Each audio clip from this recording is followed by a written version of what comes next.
When working with a design project, you might get into a situation where you need to use the design for both digital and print formats.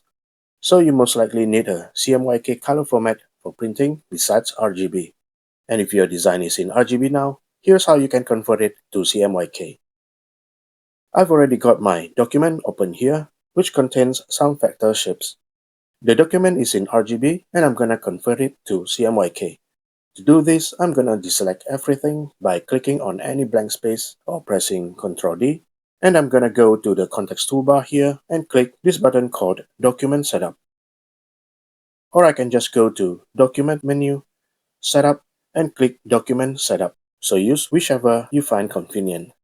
On the Document Setup window on the right side, scroll down until you find the color category. On the color format, you can see that you're currently in RGB. I'm gonna click on the drop-down menu and select CMYK. If your print surface requires any specific color profile, you can select it from here. Otherwise, just leave it, then go ahead and click OK. Here's one more thing to note. When I click OK and my document is converted to CMYK, you can see the colors become a little dull. Let's compare. Before, after, before, after. This is normal, but you might want to recheck and readjust the colors. Now let's try another one. Let's convert this photo from RGB to CMYK.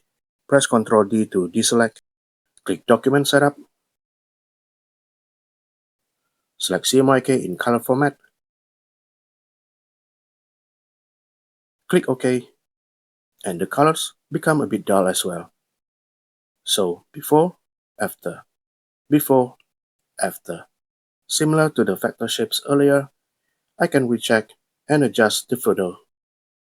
So that's all about converting RGB to CMYK. I hope it helped. Drop me a comment if you have any questions. Thanks so much for watching and bye.